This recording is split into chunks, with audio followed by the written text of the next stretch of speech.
Concerned about your kids these days, wondering about their safety, just how far would you go to keep them safe? The perfect time for episode 18 of Pop Art, the podcast where my guest chooses a movie from popular culture and I'll select a film from the more art classic side of cinema with a connection to it. I am your That'll Be the Day host, Howard Casner. For my listeners, please like, follow, or comment. I'm especially looking for more reviews on iTunes, and I'd love to know what you think. Today, my guest is blogger and film reviewer Drew of Drew's Movie Reviews, who has chosen the Pixar Disney animated classic and somewhat ironic fish out of water film, Finding Nemo, while I have chosen the John Ford, John Wayne classic western, The Searchers, both with adults who are looking for abducted children. To begin, Drew, why don't you tell us something about yourself? Absolutely. I am a blogger, as you said. I've been blogging for just over 7 years. I kind of started a blog just because I do watch movies quite often, and I want to give myself an excuse or a purpose for having all my cinematic adventures, so it's kind of giving me a reason to keep going to the theater. A few of my favorite genres are comedies, action adventures, and heist films, and I'm also an avid comic book fan. I read Marvel all the time, so like a lot of the Marvel movies. I still watch a lot of the DC stuff as well. I just really get a kick out of watching all those and see how those stories get adapted from the pages onto the big screen. Great. That's the reason why a lot of bloggers begin their blogs, to sort of keep a record and to give them an excuse to do more with their subject matter. To begin then, I will share some information about the first film. Finding Nemo was released in 2003. It was directed by Andrew Stanton and Lee Unkrich and written by Stanton, Bob Peterson, and David Reynolds. And it stars the voices of Albert Brooks, Ellen DeGeneres, Alexander Gold, Willem Dafoe, Brad Garrett, Allison Janney, Stephen Root, Austin Pendleton, Jeffrey Rush, Andrew Stanton, who is also one of the writers, Elizabeth Perkins, Barry Humphries, Eric Banner, and of course, what Pixar film would be complete without John Ratzenberger? The basic premise of the film revolves around an overprotective father, a clownfish who can't tell a joke, whose son is abducted by a fish collector when the son is on a school field trip. In order to bring his son home, the father must travel to Australia to a dentist's office where his son is being kept in an aquarium. He is helped along the way by a regal blue tang, a fish with a short-term memory problem. So why did you choose this film? When I was looking over your previous episodes, I had noticed that you hadn't done anything with an animated film before. And then I ended up choosing Finding Nemo because there's really several different ways that you could take this film when comparing it to something else. It's a road trip film, it's a buddy film, a quest or an adventure, as well as a family film. So I was really interested to see which one of those you would pick for making your own selection to go along with this. A lot of people who I ask on the show sometimes say the same thing. They just want to see what film I'm going to come up with to go along with their selection. Originally, I had chosen Your Name, but I understand they had some trouble actually being able to get a hold of a copy. But the reason why I originally chose that one was because I honestly think that Your Name is like a truly unique film, and there's really nothing else like it. I really want to put you to the test on that one. Unfortunately, other things got in the way. I feel like this is a good runner-up. Yes, Your Name was simply not available anywhere on any of my streaming services, so that was that. It's one of my favorites, honestly. Like, it only came out several years ago, and it instantly became one of my favorite animated films. I would highly recommend it. So when did you first see Finding Nemo? I saw this way back in 2003 when it first came out in the theaters. It's been several years ago. What did you think about it when you first saw it? Back then, I really enjoyed it, but of course, I was still kind of a kid. So I think I really just enjoyed it for the adventure side of it. But even after watching it so many times over the last 15 or more years, I still have not gotten tired of it at all, and I still think it is a really good film. It sounds like you think it still holds up. Absolutely. I think this holds up because it can really be appreciated on several different levels. There's the family aspect, right, between Marlin and his son Nemo. There's the friendships between Marlin and Dory and Nemo and the Tank Gang. There's the adventure part that I talked about before. Also just a funny film. There's so many jokes. I laugh even, again, after seeing it so many times. It always makes me laugh and smile and have a good time. I first saw it the same time you did. I saw it when it came out, though I was quite a bit older than you, and I thoroughly enjoyed it. In many ways, I was quite amazed with it. It was somewhat formulaic, but at the same time, highly original. It did a very good job of taking familiar tropes and doing something very original, very exciting, very different with it. It had a lot of heart. It's very funny and very clever, very smart in the way the plot works out. So I do agree with you. It's certainly a very enjoyable film. It certainly has to be one of Pixar's best films. Absolutely. Even to this day, it's really hard for them to top Nemo in my eyes. I think that in many ways I've had that problem with Pixar. Once you reach a height or you start making really good films, then the films that come afterwards, it's hard for them to be as good. I love the Toy Story films. Toy Story 3 is just incredible. But I tend to watch some of the other Pixar films and I feel like it just isn't as good as things like Finding Nemo, Monsters Inc., and Toy Story 3. I agree. I think it's one of the side effects of starting out at such a high. Those films that you just named, the first at least 8 films, are all really, really good movies. And it's really hard to maintain that kind of consistency for so long. So it's just a matter of time before things started slipping up. And at some point, some things have to become the bottom of the barrel. And I honestly don't think that Pixar has any really terrible films. There's like a clear line of the really great films and like the good to average films. So it's great that they haven't done anything terrible, but like you can only maintain such a high consistency for so long. That's very true. It's very true for any artist. It's very true for certainly filmmakers and film directors. At some point, you just can't make a better film than the film you made before. Sometimes you find yourself repeating yourself, and it can take a while in order to really find something new. Is Cars Pixar, I believe? Yes. I've never been able to get through Cars. Oh, really? I start watching it, and I'm going, I can't watch this. See, I really enjoy the first one. The second one is definitely actually at the bottom of Pixar's list for me. I feel like 3 kind of bounced back, but it's really not hard to bounce back from 2. Well, it sounds like you're a very big fan of animated films. Yes. Do you have an idea of what it is about them that really excites you? I feel like in animated films, the world is much more open than a live action film. With a lot of the CGI abilities nowadays, it's getting more of a blurred line between what's real and what's animated. But there's just something about animation, especially like the old hand-drawn stuff. Someone took the time to draw those each frame. With computer animation, someone took the time to move those around. There's a lot of time and effort that gets put into just making things look the way they are. I certainly agree that one of the things that I do love about animated films is you can do almost anything you want. And the rules aren't exactly the same for non-animated film. Your imagination is the limit more than anything else. And you can have all sorts of odd and weird happenings. When I think of things like that as to how free animated films can be, I often think of a animated film from Warner Brothers called Duck Amuck, which is Daffy Duck trying to be in an animated film. And they keep sabotaging him, changing the backgrounds, changing the way he looks. Heckle and Jekyll had a similar one where Heckle and Jekyll suddenly realized we're in a cartoon. We can do anything we want. So they make buttons appear or they make a car appear and they get in the car. And you realize just how free and open animated films can be. Right. That's so very meta of a cartoon. Love it when they do those sort of things. Even with, like I said, with the way the technology is. A movie like Avengers Endgame, for example, which had a lot of CGI parts to it. Something like that could not have happened outside of the last 10 to 15 years, I'd say. Maybe even the last 5 with how detailed that those are. But that could have existed any time in the history of animation. One of the reasons why I think many of these films, why fantasy and superhero movies are now so much more popular than even when I was going to movies 70s and the 80s when you had Superman and things like that, is you do have the CGI. And the CGI did come up through animation. You first see it in such films as The Great Mouse Detective from Disney. Some of the scenes were done with CGI. One of the things, of course, CGI does is allows you to have animation where it looks like the camera is moving and the camera can go 180 degrees around an object or even go close in and close out. And you couldn't do that until CGI came along. That revolutionized animation. And then, of course, it's going to leak over into fantasy films, into superhero films, Marvel films, other films like that. What are some of your favorite scenes? It's hard to pick, honestly. So It is. This like is a very consistently good movie in which there are so many good scenes. Yeah, So, especially because it like starts off so good. Some of the early scenes where Marlin is dropping Nemo off at school, and even all the way to the point where Nemo gets kidnapped by the dentist, that is just full of so many moments. When Nemo first meets those other group of kids, the seahorse and that squid, when they're introducing each other, the seahorse is like, I'm H2O intolerant, and then the one fish goes, I'm obnoxious. It's so funny. You made me ink. Oh, you guys made me ink. Yeah, that's a good one. Like when Marlin realizes when they're going to the drop-off, well, why don't you just fry them up now and serve them with chips? Little jokes like that. Or like I touched the butt. I really like the fish-friendly sharks support group. I like that whole scene was just great with Bruce and the other sharks. Parody of an AA meeting of sorts. Right. And there's just all these other parodies too that are clearly there for the adults. And then anything with the tanking, really, once Nemo joins them, that entire group of voice actors is just so talented and just did a lot with their parts and had me laughing.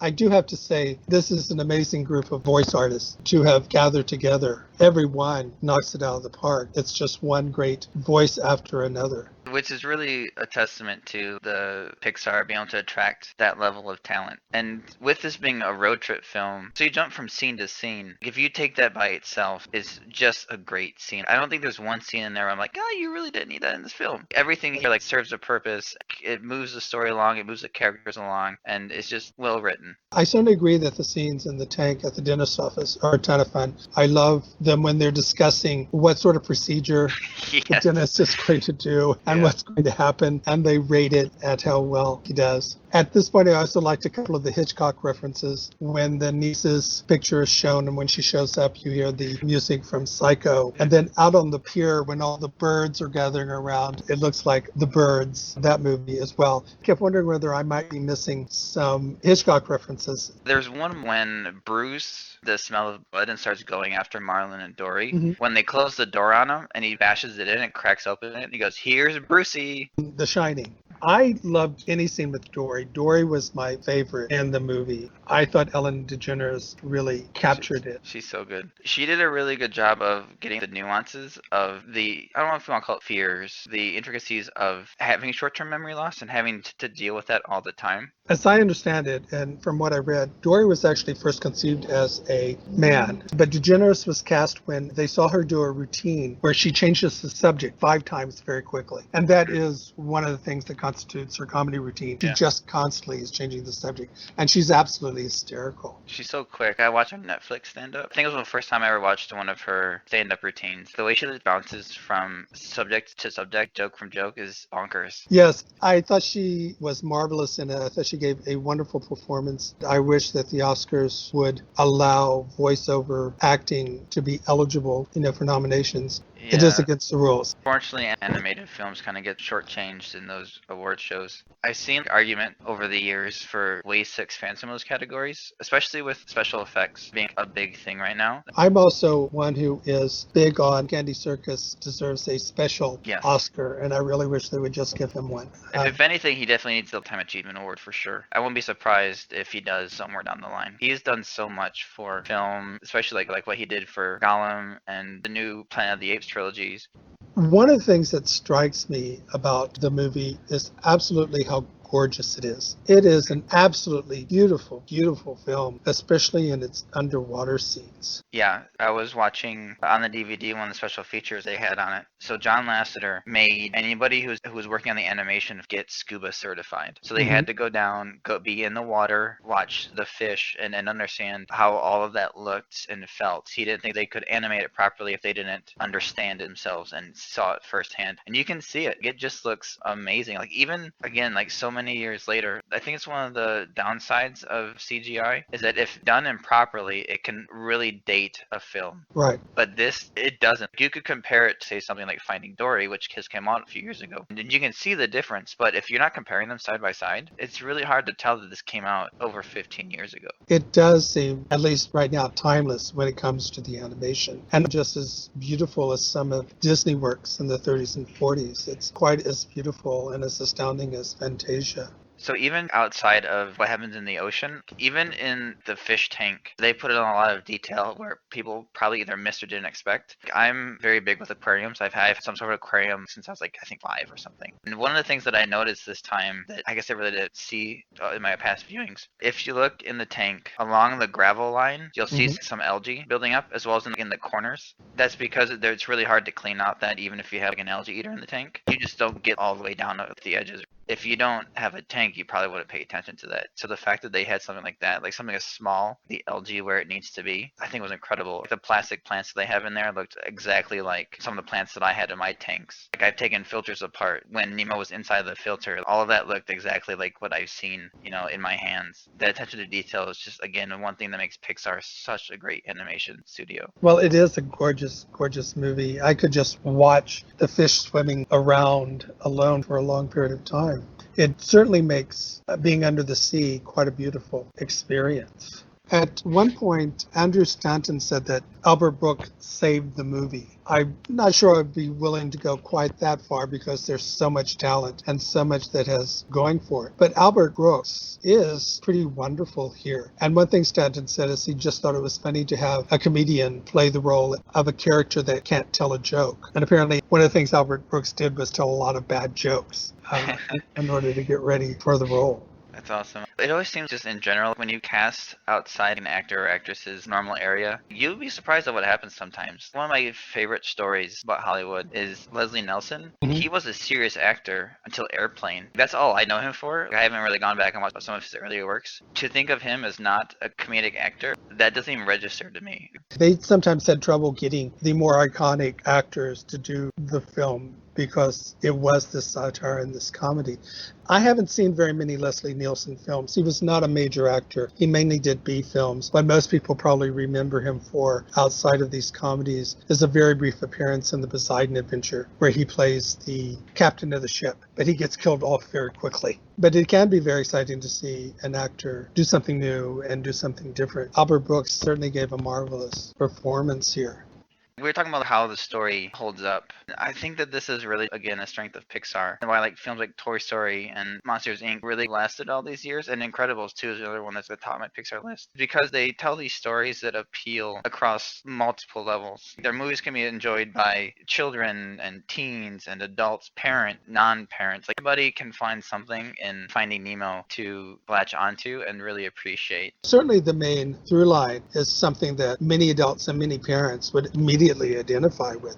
What do you do when your child goes missing? What happens when he's suddenly gone? It's one of the worst nightmares a parent can have. And though it is not exactly, I would say, a serious movie about the subject, it does find that emotion the adults in the audience face. I think all of their films try to find something that scare people or make them insecure, some difficulty that everybody has in life, that everybody can identify with. And they manage to create a very imaginative movie around that. One of the things I thought about the movie is I'm not sure I've seen a movie that has so much death or the threat of death in it. Death is everywhere, even when no one's dying. The mother dies at the very beginning. It's the old Disney with The Lion King and with Bambi, where you kill off a parent early on. What's more terrifying to kids than that? But even after that, you have the sharks who are trying not to kill anybody and who lose it when they smell blood. You think Dory is dead at one point. This whole undersea world has as much threat of death as the scenes outside of that world. And then once they get outside of it, there are the seagulls who want nothing more than to eat these fish, or the one pelican who almost eats a fish, but when finds out, oh, you're a friend of so-and-so, now I'm not going to eat you. And I'm going, It's amazing how much they could include that level of danger in a kid's film, and it seems like it's okay. I'm kind of impressed by the fact that there is all of this, and somehow it doesn't quite register. Disney was great at this. Disney knew when to kill off a character, even if it was a children's film, even if it's Old Yeller, and they wait until the very end of the movie to kill the dog. They weren't afraid to take Dumbo and forcibly remove Dumbo from his mother. They went there. They just went there. And sometimes it caused kids nightmares and was very traumatic. This isn't quite as traumatic, but it is just filled with the death or the potential of death, but somehow it doesn't overwhelm it and it doesn't really get in the way. I mean, part of it too might be the bright, pretty wrapping that it's around as well. That might be like a sleight of hand, kind of distract from all the possibility of death that's in this movie. Certainly there's a lot of sleight of hand here. It's not just that, but it's also that it's very funny. You can get away with a lot more of this stuff when something is really, really funny, and this is really, really funny, and the plot is very involving. One of the things I thought when I first saw it, when Nemo is abducted, I'm going, how can Marlin ever possibly find him? He has no idea where Nemo is being taken. He doesn't even know if Nemo is alive. So he's setting out on this journey without any information or any clue as to what to do. I, in some ways, thought maybe the movie was going to be a goner at that point, because I'm going, how can you come up with a plot to satisfy that? But then they do. They find a very clever way of getting Marlin on the right track and giving him a goal. That's part of the adventure. Once you get a goal, you got to figure out how to get it. And as you said, Pixar was really good at making that clear and giving him a way to find his son with so very little information. I also thought it was very well structured in the second part of it because it kept cutting back and forth between Marlin and his son, and they each had their own particular goal. And if it had only been focused on one, I'm not sure the movie would have been quite as interesting. I think it also would have gotten old rather quickly as well. That's a good point, because both Nemo and Marlin are pretty central characters to the story. To have only followed Marlin's quest to try to find his son, or Nemo's trying to figure out his new environment in the tank and all that, I think you're right that only to have focused on one would have really detracted from what ended up being in the final product. Well, with that, here's some more information about the film. It won Best Animated Feature at the Academy Awards, and it was nominated for 3 more: Best Original Screenplay, Best Original Score, and Best Sound Editing. It was the 3rd highest grossing film of 2003. It was made for $94 million and made $871 million. It was the highest grossing animated film at the time, and it was the best-selling DVD until Toy Story 3 came out. One of the unusual things about it is it began production with a completed screenplay. Apparently, animated films, when they first start production, don't have the screenplay completed at the time. Barry Humphries, who plays the shark trying not to eat fish, is an Australian actor who is actually better known as his alter ego, Dame Edna Everage. And if you've ever seen this character on stage, she is hysterical. It's a very, very funny show. In closing out, is there anything else you might want to discuss or anything else you might want to add? Well, just a little bit of trivia, extra trivia, I guess, because you brought Trivia up is great. Always love Bruce. trivia. Can't get enough of that. That shark, his name is Bruce, the big great white who you're just talking about. He was named after the shark dummy that was used for Jaws. Oh, wow. Who the crew had called Bruce. That's a nice little addition there. With that, let's get to my selection, and that is The Searchers. And first, some information about the film. The Searchers was released in 1956. It was directed by John Ford and written by Frank S. Nugent, based on a book by Alan LeMay. It stars John Wayne, Jeffrey Hunter, Vera Miles, Ward Bond, Natalie Wood, Henry Brandon, Ken Curtis, Harry Carey Jr., and Patrick Wayne. The basic premise revolves around Ethan Edwards, an intensely racist, the only good engine is a dead engine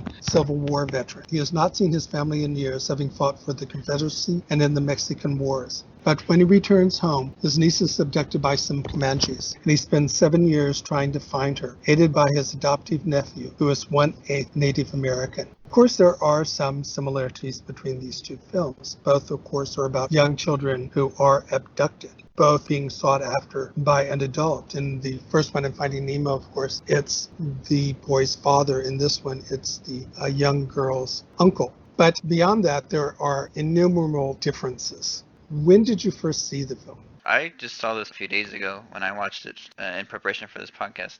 And what did you think of it? I liked it. Kind of the old style westerns aren't exactly something that I go out and look for, but I'm not totally against them either. I watched some of the Clint Eastwood films. I like some of his westerns, so I'm not against them. It's just kind of not the thing that I go out and search for usually. I first saw the film, I really couldn't say when. I probably saw it in college in the 70s, long after it came out. I sort of have mixed feelings about it. It is considered one of the not just greatest westerns ever made. It is also considered one of the greatest films ever made. Really? Yes. I am sort of an outlier when it comes to that. I don't hold it in as quite as high esteem as other people did. One area that we can start talking about that sort of relates to this is, for me, the strongest part of the movie is John Wayne and his character. I do think this is probably John Wayne's greatest performance. He is an incredibly racist, unpleasant, bigoted man. He fought for the Confederacy. He didn't fight for the Northerners. He fought in support of slavery. He's a thoroughly awful person who really thinks, as far as he is concerned, wipe out all the Indians. He doesn't think they're civilized. He doesn't think they can be civilized. He thinks that they only exist to kill white men. That was unusual. Being a bigot wasn't necessarily unusual, but being a bigot to this extreme was. When I was watching it and some of the information was revealed about his character, it definitely took me by surprise. Having a Confederate soldier be the focus or main character of your movie is not something that I really remember of seeing before. How completely racist he was, I don't know if that really works in today's social environment. I think the reason why it does work here is you're not supposed to like him. You are supposed to think this guy is a really terrible, terrible person. The only perhaps good thing about him is he's the one who knows how to get the job done. He's the one who can do it, even though his definition of getting the job done is not just killing the people that murdered his relatives, but quite possibly also killing his niece, because he no longer considers her white, but now considers her a Native American. And his intense dislike of his adopted nephew only because he's 1/8 a Native American. To some degree, one could say that John Ford knew this. John Ford accepted this character, and John Ford to some degree was trying to start making amends for his portrayal of Indians in the past. Though he wasn't a particularly non-bigoted person, he actually had a lot of sympathy for the South, and a lot of his movies are on the side of the South. So he was actually somewhat bigoted and racist, not just toward Native Americans, but also toward blacks and Hispanics. The problem I have here with the movie when it comes to racism is, even though it creates this horrible person that you're supposed to dislike because he is so racist, is that in many ways the movie as a whole is also somewhat racist. The main scene for me is the scenes where Jeffrey Hunter accidentally gets a wife, and John Ford and the writer just ruthlessly make fun of her and ruthlessly make fun of Indians and use them just as the butt of jokes. Don't really try to create real, full, three-dimensional characters out of them. So on one hand, John Ford has created this intensely bigoted person we're not supposed to like. On the other hand, he says, well, let's have some scenes where we make fun of Indians and look down on them, and we don't treat them as equal, and we don't really try to find out that much as to whether maybe they're also victims as well. I agree with that scene was a little hard to watch. One thing that crossed my mind is I wonder if all the Native American actors in this film, how they felt about this film with it portraying them in such a less than favorable light. Haven't looked it up, but I think they had the same reaction to films like this as black audiences had to Gone with the Wind, Jezebel, and other films with Step and Fetch It, films that ruthlessly make fun of blacks. It was more accepted at the time. It could have been a lot worse. I mean, Gone with the Wind is racist as it is. It does have a lot of redeeming qualities, but it's nowhere near as racist as Birth of a Nation. And because of the new code coming out after 1934, it would have been almost impossible to have a movie as racist as Birth of a Nation. It just wouldn't have been allowed. Still, this was the time when movies were still quite racist and bigoted. And there are scenes, as there are in this movie, where the white guys can kill 5 Indians with 1 bullet, but the Indians can't seem to hit the side of a barn no matter how close they are. Yeah, there's definitely a couple of shots that were taken. I don't know if he would have hit that from that far away with that amount of accuracy, but sure. Right, and they're far more ruthless. And there were some ruthless Native Americans. Nobody's going to argue that there were a couple of tribes that other Native Americans also did not like or want to have anything to do with because they could be pretty savage. Here, there's almost no redeeming qualities to any of the Native Americans. There's another movie that John Ford made called Fort Apache, which I think is much better when it comes to this sort of racism, and he's much more successful. That is a movie that's loosely inspired by General Custer and Custer's Last Stand in the Battle of Little Bighorn, where Henry Fonda, who this time did fight for the North, but he's assigned to this fort in the West, and he sees it as the end of his political career, unless he can get out of there really quick. While John Wayne plays a character that's more or less made peace with the Native Americans and doesn't really have anything that much against them, as long as they don't cause them trouble and stay in their place. Now all of a sudden there's this almost psychotic army officer who comes in who says, I have to do something in order to be sent back east so I can get my political career going. So he basically forces the Native Americans into a situation where he can slaughter them. And then it backfires because the Native Americans slaughter him. That is a much better movie that explores these issues much better than this movie does. I'm never quite sure I've understood why this movie is considered so much better than Fort Apache. I think primarily it's really the character first of Ethan Edwards, played by John Wayne, that he is so intensely and unapologetically racist, and it was a character that we hadn't quite seen before. Plus the fact that the basic plot is now a very popular trope and is used all the time. Finding Nemo uses it. Yeah. One of the most successful movies in recent years is Taken, which is basically just a modern day version of The Searchers, but in France. Yep, that's true. I really didn't think about that comparison to Taken before. To go along with your point about Ethan just being so bigoted and so really set in his ways, that I think in a way for me that kind of took away from his character because I didn't see much growth of Ethan as the movie went on. As you said, in those scenes where they could have taken the time to try to understand the Native Americans a little bit more, just kind of based on what Ethan's point of view was of them. You're supposed to hate him, I guess, but I didn't really see anything out of Ethan I really like. A result of that, I think the ending actually felt really out of place because for the entire film, especially once they find Debbie and he's like, oh, I'm going to kill her. She's a Comanche now, is what he said. Once they hit that point, once they leave her initially, and he's like, yeah, I'm going to kill her, I'm going to kill her. And then he finds her after he's chasing her into that cave, and he hugs her, picks her up, and walks away. That kind of came out of nowhere. There was nothing from his character, from the story, that made me think that he was going to change. So I didn't really think that he was going to kill her, because that would be really counterintuitive, I guess. But I didn't really see anything from Ethan to make me think that he would switch from so adamantly wanting to kill her to, okay, let's go home now. I certainly agree with that. And one of the odd things is that is one scene that many people use as a reason why the movie is so great, that he does change. But I also agree,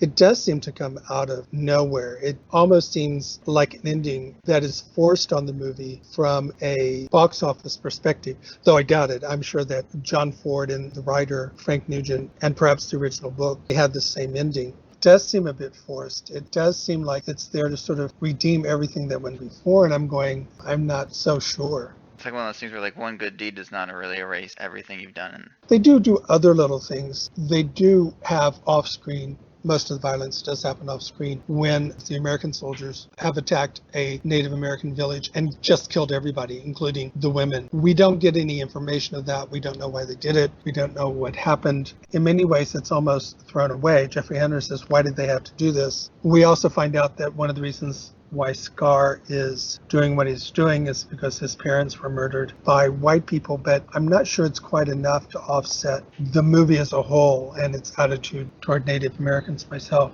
Yeah, I would definitely agree with that. I also sort of have issues with the structure. I don't think the 7 years quite works that well for me personally. I thought that got in the way of a good flow. And in fact, in order to do that, what they do is they have this letter that Vera Miles reads in order to fill in all this information that we have to have in order for it to last 7 years. And I'm not a big fan of Jeffrey Hunter.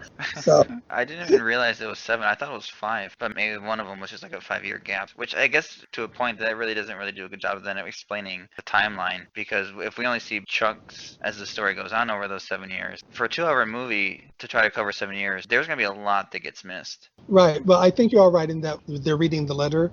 They're probably just going over 5 years, but before that, 3 years, I think, had passed. Okay. It is based on some real incidents.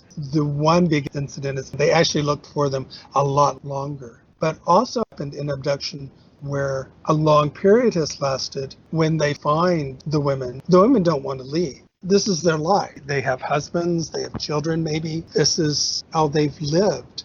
Ethan certainly is right in a certain way. She's no longer white. She's now Comanche. She's now Native American, but that's not automatically a bad thing. She's married to Scar. She has a place there. In real life, many of these people didn't necessarily want to leave.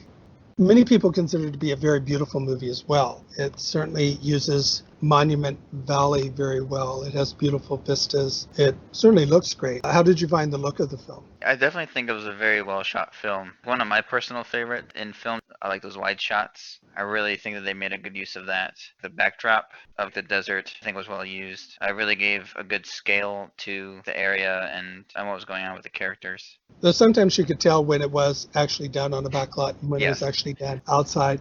But these were some of the favorite locations. You can see these in Stagecoach and other John Ford Westerns. Is the inspiration for where the final scene takes place in Close Encounters of the Third Kind. That mesa or that butte you'll find in a lot of John Ford Westerns. I didn't know that. You'll also see the Bat Cave at one point. I believe it's the Bat Cave. There is a scene that they do film at Griffith Park. It's a cave there. It's a cave that's used in many, many, many films. It was used, I think, in Invasion of the Body Snatchers. And I do believe it was also where the car comes out of the Bat Cave in the television series. I'm about to ask which one it was from, if it was from one of the movies, like the 89 Burton film or something else. It would have been from the television series, and they did make a movie out of that television series with Adam West. I think Robot Monster, one of the worst movies ever made, also. I think it's cool when you start picking up on those favorite Hollywood spots, like a cave. I know that there's some area in Hawaii that's very popular for like jungle canopy shots. I'll see that often. I'd be like, oh yeah, I'm pretty sure that's that same spot. Right. One of my favorite indoor ones, of course, is the Bradbury Building, which perhaps is most famous for Blade Runner, but is used in a ton of movies. One of the most recent ones was The Artist, where it appears as the studio. Do you have any favorite scenes from the movie? Yeah, I really liked Lori and Charlie's wedding. Probably because I find that one of the more comical areas of the film. And I just thought that was funny with Charlie not being the brightest person, and then him getting to the fight with Martin. Like And Vera Miles starting to smile about the whole thing. Yeah. I like Jeffrey Hunter's lines as, "You're not going to marry him, are you?" Yeah, especially the way that he said him. Like he Yes. strongly emphasized him. Yes. Another good one, it's a little bit different, but when Ethan and Scar were kind of having that negotiation inside the teepee, that was just a very intense scene. I will say that was some good acting from both of their parts. Make that as intense as it is. I don't think there's any music in the background either. It was just them talking pretty much. It's a very interesting scene because they both know what each other wants. And we know that this is now going to finally come to a head. It's kind of what the film at that point has been building to, the meeting between those Right. two characters. So I will say that's one thing that I do think that this film did build too well, was that meeting between them, the two characters having a clash of heads, I guess. One of my favorite scenes also is at the wedding, and it's the dance scene that starts off the wedding. One thing that John Ford was very good at was taking these folk scenes. There's a dance scene in My Darling Clementine where they're beginning to build a church. There's a dance scene in Fort Apache where they're celebrating George Washington's birthday. He seemed to have a knack for filming these scenes, filling them with a lot of emotion. He was just very expert at this. I also like the scene of, I believe the name is Fetterman, where the conflict with that character where he told him where they could find Debbie and where they could find Scar, and then tries to shoot them in the back. Yeah. How did you feel about the ending with Ethan walking off into the, can't say sunset, it's not sunset yet, but he walks away and doesn't come inside the house? That fit his character. Throughout the entire film, he didn't really want to do anything with them. He did care about his brother. You could see that in those early scenes. Like, the way they set it up his character, he was very cold. So to kind of have him just drop her off, okay, I'm done, and just walk away seemed very in character for Ethan. It is also one of the more familiar tropes of Western films. Characters like Ethan are necessary, certainly from a white man's perspective. This area it's uncivilized. Civilization hasn't really reached it yet. What's legal, what's illegal, what's moral, what's immoral is iffy at this time. It's a very dangerous location. Anyways, this is often a trope that's more used with trying to overcome outlaws in a town or something of that nature. It takes a character like Ethan to resolve the problem. But he's as uncivilized as the country is. So once he brings civilization, well, he's no longer needed and he's out of place. He doesn't have a place there because he represents everything that these characters are trying to get rid of. They're trying to tame the West, and he can't be tamed. They have to go, or they have to intensely change. And you're right. There's no way he was ever going to be able to change in order to be able to find a place within that family. The other comment I was going to say is that it's a very Western ending. So you said it much more eloquently than what I would have. Well, thank you. With that, here's some more information about the film. It cost $3.7 million to make. It did have rentals of $4.8 million the first year. But when it comes to overall success of a film like that, that's a little hard to really keep track of over the years. Those kind of records haven't survived as well. Warner Brothers originally wanted Fess Parker, who was playing Davy Crockett on TV, for the Jeffrey Hunter role. But Disney said no. In fact, Disney didn't even tell him that he was being offered the role, and Fess Parker said it was his biggest career regret. Patrick Wayne, who is John Wayne's second son, is in the film. He's the very nervous Army officer who comes in during the wedding to try to recruit people to go after Scar and who joins them. He made a few films with his father and then made some films of his own. I was going to ask when you were naming the cast off in the beginning if they were related in some way. Yes, his name is actually Patrick Morrison because John Wayne's real name is Marion Michael Morrison. But like his father, he took the name Wayne. Some people might recognize Ken Curtis, who plays the groom-to-be, as the actor who more or less took over Dennis Weaver's part in Gunsmoke.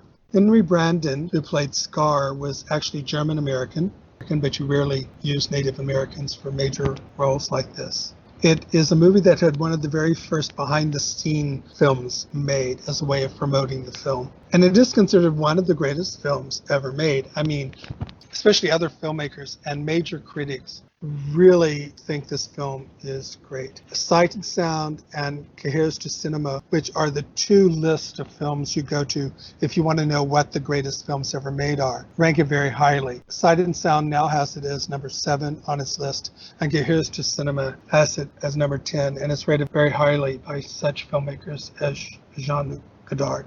I mean, I guess everybody has their own tastes.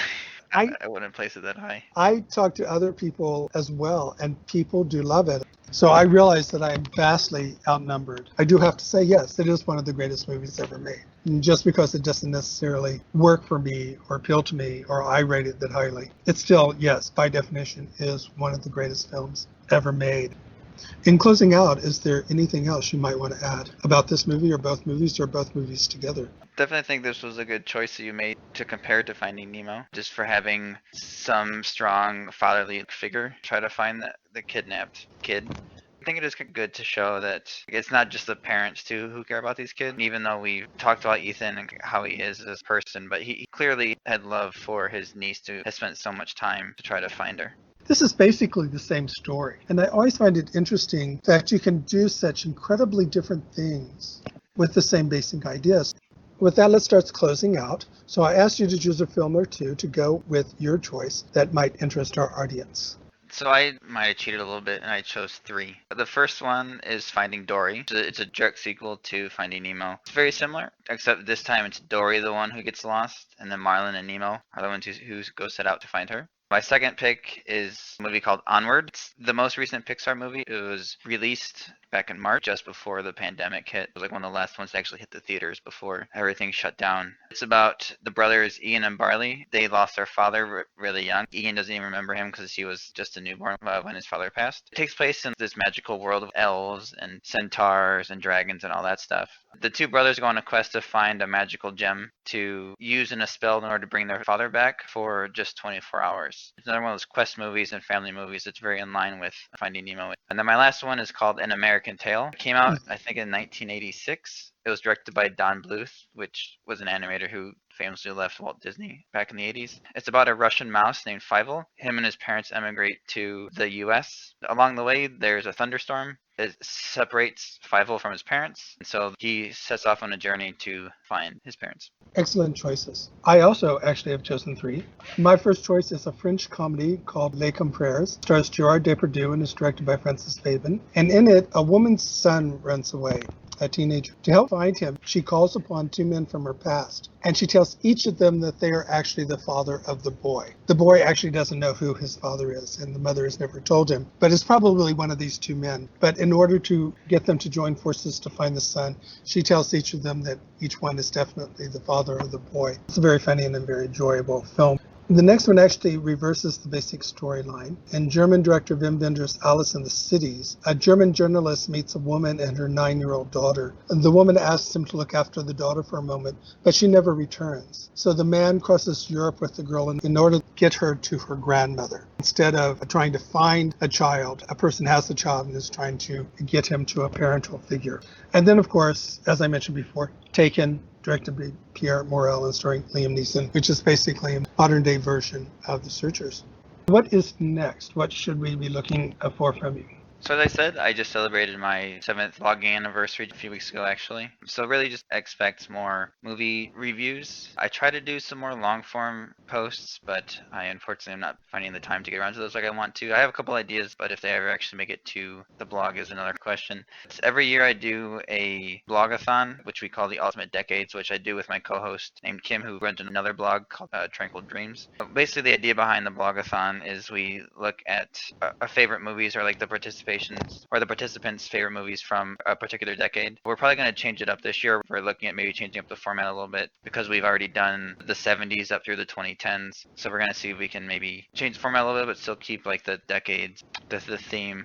And the name of your blog is Drew's Movie Reviews, Yes. correct? Yep. Great.